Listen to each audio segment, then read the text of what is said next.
now, in our negotiations around what order we went in, I specifically thought I'd want to go first or last, and I ended up first. So look, I'm not talking about my negotiation skills, because they're obviously not very good. I'm just going to share my experiences on the run into the Tokyo Games. So for me, I caught it in at the deep end because basically I took the job a year into the games. So it's basically like straight in to kind of the deep end. Again, hope this works. Okay, right, so to give you a little bit of background, so the job that I do, the squad that I work with, we're basically chasing 3 medals. So the first of those is team pursuit. So there's 4 riders, we're basically doing 4 kilometres as fast as we can, and we need 3 people to get to the finish. The competition is in 3 rounds, and you can use 5 people throughout those rounds. The next medal is Madison, which is 120 laps. It's the crazy one with the hand slings where they kind of alternate between the 2 people. There's sprints within it, and it's really tactical, really technical. And our third event is the Omnium, which is 1 rider, 4 races, a little bit like a heptathlon of cycling basically, different bunch races, and the highest score overall at the end of it wins. Traditionally within British cycling, how we train for these events is basically we've predominantly just looked at the team pursuit and we've done physical training around that, and we've basically kind of hoped that the physical preparation helps and they'll be in a good place for the other 2 bunch events. So when I came into the role, we basically looked to create an environment that was different to this, and we changed our approach to it. So rather than just look at the team pursuit, we started to look at trying to maximise the 2 medals, and that's what I'll chat a little bit around. I think, wrong one. Within the question, they'd asked us to talk around our experiences, and I think the obvious thing for me to put up here was just a roller coaster, because I can't express enough how much of a roller coaster it was in the run up to those games. The highs are obviously like super high, and the lows are really tough and really challenging. And I think a lot of the time it feels like you're in the single rider queue. You know, you're on your own and you're having that experience. Because even though in the role that I have, I've got a big support team, as a coach and as I guess the selector effectively, you do feel quite isolated a lot of the time. So even with, I know I often speak to the other sports and they've maybe got a much smaller support team, but I'd say I don't think it becomes a less lonely place even with a bigger support team. And so those highs are tough.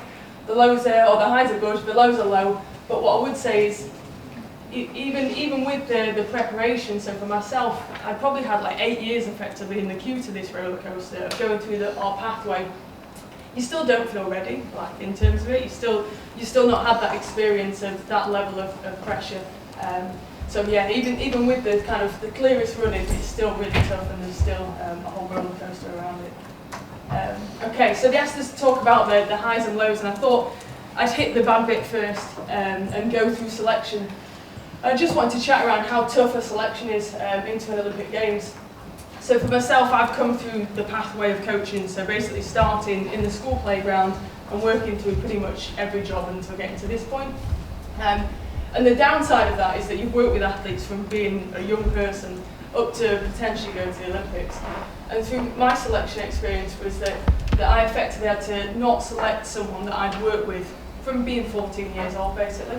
And just to express like how tough and difficult that is emotionally as a coach, and obviously having to watch, you literally watch that person put everything into that journey, and then to have to not select them at the kind of final stepping stone is really tough. And I guess just to share that within this group, and I think how I term it is that effectively by not selecting someone, you're kind of ripping the plaster off. It's a really tough thing, but I don't think in that moment that people know how they want the plaster ripped off until they've experienced it. You know, they don't know if they want it like gently pulled off or if they just want it yanked off.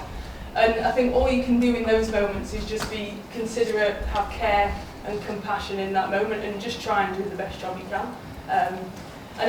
It's never perfect, like I said. I don't think you know as the athlete in that position what you want until you get to that point.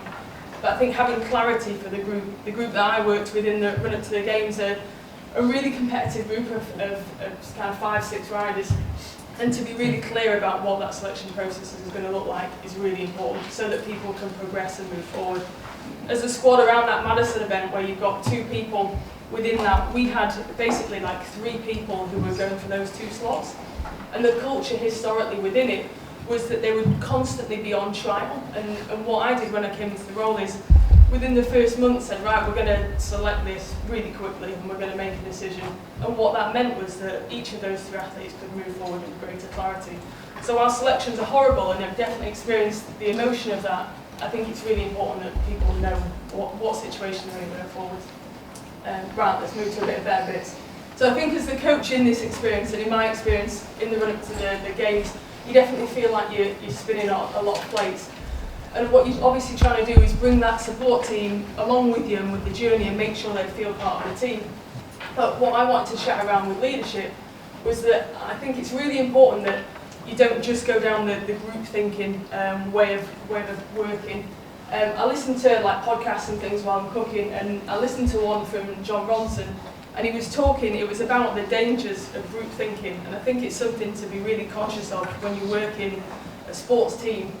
And he'd given the example of, this is the UFO random picture on the right hand side, he'd given the example of there was like an American company and they were launching a new product. And basically this product, it was like out of this world, that was going to be their slogan. And they decided that as part of their advertising team, they got like their staff in together. They decided in this group thinking bubble that the best way to advertise this was like to basically set up like a UFO crash site in a field in America. And that was going to be like their launch, it was going to show. And they got really excited in this group thinking phase, and they got like special effects experts in, and they basically made this look like incredibly realistic in this field in America. And then basically it escalated, it became this amazing thing.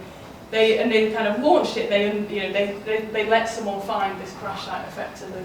The drawback of this was they made it so good and so realistic that suddenly like loads of fire brigades came from like loads of different states, and then loads of police units came from loads of different states, and then there was like forensic experts coming to the scene.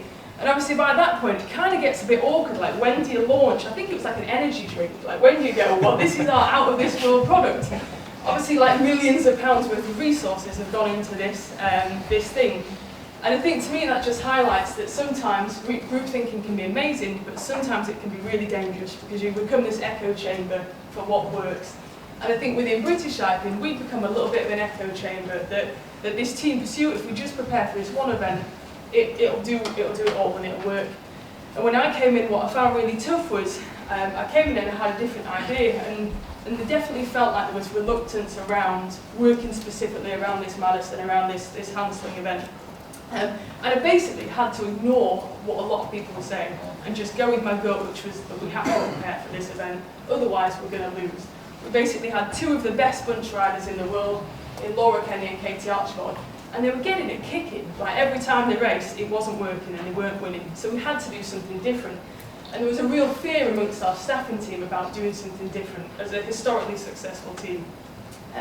But I was just really absolutely passionate that we had to approach it, and we had to coach them, like, most importantly. That was what basically they've not been coached in this event. So I would say don't go down the group thinking example all the time. What we did is we basically put together, and because of my experience in the pathway, and also candidly my husband was in the 23 coach, we basically took our most successful ever Olympian and we chucked her in coaching sessions with a group of like 18-year-old, 19-year-old, 20-year-old lads who are a bit sketchy, don't always make the right decisions, but basically that's what happens in a Madison. There's loads of crashes, it's carnage, and you have to be able to cope with the carnage of it. We basically took a structured approach with it. We started at the bottom, didn't presume that they knew anything because it's a fairly new event within the women's side of the sport. And we basically looked to build their skill set through having these interactions. And I've never been so nervous as the first session that we had. I was really aware that they were on, our most expensive kit and equipment. We had literally our most successful athletes in with a group of young lads. And I can remember the environment that felt like that first session was like, the mechanic was like, I wasn't sure if he was thinking I was a mad woman or whether it was a good idea or not, because I could see there was a high risk that they'd fall off and crash, and obviously with that there's also a risk of injury. And there was definitely a few like, we're not sure about this within it, but it worked, and basically they got progressively more and more confident. We basically looked to set up, to build their skill set around different events, to get them challenged in different ways. And we effectively ran the race multiple times through the run up to it. And when they started, they could barely not barely keep up with the lads, but the lads were significantly stronger than they were. You know, it was obvious. And by the last race that we ran a full mock race to finish with. Laura and Katie beat all the lads, and by that point we progressed it from using like 16 to 18-year-old lads to using 23-year-old lads. So the level of stretch that they were getting was much higher within that. So what I would say is, don't go down the group thinking route. Sometimes you have to be a dictator, and it means you're unpopular, but I think it means that you have a clear vision and you're assertive. And I'd say that as the coach within those environments, you're seeing more than the support team around you a lot of the time, so just trust that gut and move forwards with it. Okay, right, how's this going to play? If I go next down, I'll play from here, I think. Okay, so I think this interview expresses like the process that we went up through and then we went to that. None of it would have happened without Monica. We had a change of coach last year, totally overhauled our entire approach to this event. I feel like we're going after the all-round at this track Olympics, you know, trying to spread between Team Pursuit, Madison and Onion, and it feels so satisfying for it to come off. Like I said, I've never wanted something so much. Such an impressive ride. I think you won 10 out of 12 sprints, Laura. How did it feel out there? Because you were riding so brilliantly as a team. You know what, I looked up and we had 60 laps to go and I was like, not even touch the pedals. We just rode so conservative. We've been doing so much work. I feel like we're going to let our big secret out. But Monica is married to Ben, who is the under-23 coach. And we've done this about 5 times, just this exact plan, and we just ran it, just like that. And I've never felt so confident about a plan in all my life. And so I just want to say a massive thanks, to be honest, to the under-23 lads and the junior lads, because without them, we couldn't have run it. We would have been raceless all year. But with them, like I say, we've done it 3, 4, 5 times, and it was just that. We just raced it again. Yeah. Well, when a plan comes together. And yeah, I think that interview just expresses like how confident they were in it. And what's cool about it is that not only was it practice for them within that, but it was also the culmination of many years' practice with myself and my husband also working with each other.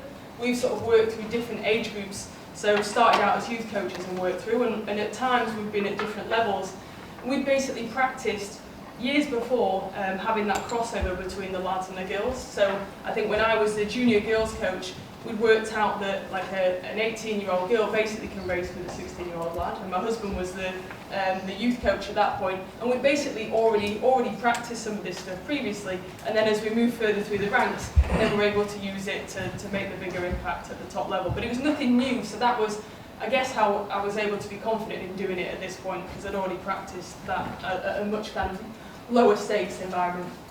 I think I just wanted to touch on the investment into a plan, and I think that comes into creating this environment of excellence. That this wasn't just, you know, as much as they gave me a nice little shout out there, it wasn't just me saying that. There was a real investment from the 2 athletes within this, and within actually the wider pool of athletes who were in the mix for selection. And so to give an example of that, you know, these wacky helmets that they're wearing, that was not my idea, it wasn't any member of staff's idea. Basically, Katie can't see very well. You can see she's got her special glasses on. But they basically came up with that in the race they'd been struggling to see each other, and they basically wanted to have something that they could pick out. So that was totally came from them. Then obviously our R&I team get really excited about this, and they go and get a vision expert in to find what the best colours are to be able to see. And apparently fluoro with an orange stripe is the best thing to be able to see. So the specifics wasn't theirs, but you know, that idea. Within those coaching sessions, like Laura and Katie definitely had an input around what that looked like, what it felt like, how we could keep challenging them. So once we set up that environment and showed them what like this coaching for this event could look like, then they really grew into it, and they could see where we were trying to get to, and they invested within that plan. And obviously within that, there's a much wider team that sits around it. You know, the bikes that they're on, that's a whole project within, you know, our R&I team, the skin suits that they're wearing. You know, it becomes a much bigger thing. But what was really impressive to me about it was, well, the night before the event, I had a moment and I rang my husband and I said, I'm really nervous about this. And he said, you know, why are you nervous? And I said, we've put so much into this that if they don't win, it's going to crack me forever. Like, I'm not going to think it's possible to win because we've literally put everything into this. So I said, but on the other hand, that's making me really reassured, because I'm like, well, it's kind of up to them now. Like, I know that they're ready. I know we've done everything. And what I would say about this it was really reassuring to think that in my head, winning an Olympic gold was going to be really hard, and you had to think about everything. And it is really hard, but if you have a really good plan and you commit to it, then it is possible. So yeah, it was just such an investment from everyone, and to create that environment. It's not always easy. I know the group of athletes that I work with, it's not always easy to get them to work together, but they definitely bought into this plan. And I think regardless of the result, if at any point you have that investment from your athletes into a plan, I think that's what's really special about it. It's not the medal at the end of it, it's being part of a journey to go forward with those athletes. Right, I'm conscious of time. Right, what have I learned? So I guess to summarise what my experiences were, the external pressure, so there's a lot of media pressure, and obviously within cycling, like, we've got historic success, and I can remember an interview that a journalist had with me in the run-up to the games, and he said, how does it feel to be doing this job when basically, if they win, it won't mean anything because they always win, and if they lose, it'll just be hailed a failure. And I thought, that's not really what I needed, mate. But what I'd say is, it was no different to anything else. It was no different to being junior coach, youth coach. When I knew it mattered to the athletes, the pressure that I had on myself, or the pressure that the athletes felt, it wasn't really any greater. Like I said, next up, like, having a group of people who were just fully invested in a plan, like, that's what's special about it, and that's what I think. We had a debrief after it, and we're all going into it. I found it quite hard because some people said maybe we did too much work on the Madison, and I thought, well, there was nothing to indicate we were going to smash it by that much. But what I would say is I reflected a lot on what was cool about that journey, and it was definitely having that group of people invested into the plan. I guess next up, been asked to chat around leadership, and what I found is leadership is really challenging. You feel like you're not popular a lot of the time. And I definitely feel like I'm not nailing it at all, any of the time. I'm not pleasing everyone, but that's part of it. And you've just got to try and be consistent and have a clear vision of where you're trying to get to. And parts of the job are really hard, like I said, around selections, but your communication and compassion is really important in that. Not only for that athlete, but the message that sends to the other athletes in the programme, how you deal with those situations.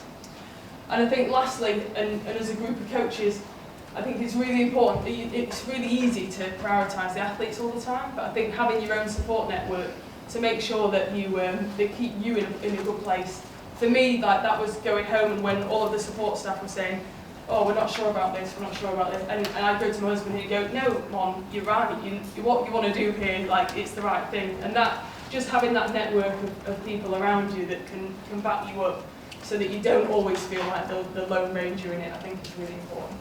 So yeah, there's some of my experiences, and hopefully I can sort of share and you can learn from them too.